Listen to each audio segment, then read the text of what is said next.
बिस्मिल्लाहिर्रहमानिर्रहीम। ख्वाजा मोहम्मद आमिर फरीद कुरैजा में सजादा नशीन दरबार हज़रत ख्वाजा गुलाम फरीद रहमतुल्लाह अलैह।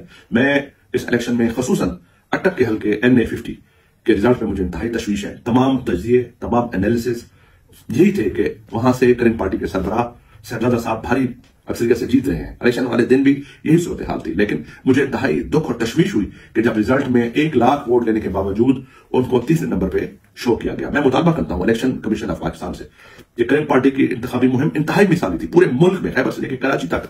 तो उनके सरबराह को यूं हरा देना, इसमें बहुत तशवीश है लोगों में, पाकिस्तान की आवाम में तशवीश है, आस्थानों पर तशवीश है, हमें तशवीश है। मेहरबानी करें और वहां पे इलेक्शन कमीशन ऑफ पाकिस्तान मुदाखलत करे और जो 45 के फॉर्म है उसके मुताबिक 49 का वो फाइनल रिजल्ट जो है वो वहां से दिया जाए और करंट पार्टी के सरबराह को वहां से कामयाब कराया जाए, जैसे कि आवाम का हकीकी मैंडेट है। अगर ये आवाम की हकीकी मैंडेट की यहाँ पे तौहीन हुई तो उसके जो नताइज हैं वो एक तशवीश की सूरत में निकलेंगे और फिर इलेक्शन में जो है वो सारा एक मुतनाज़ा हो जाएगा।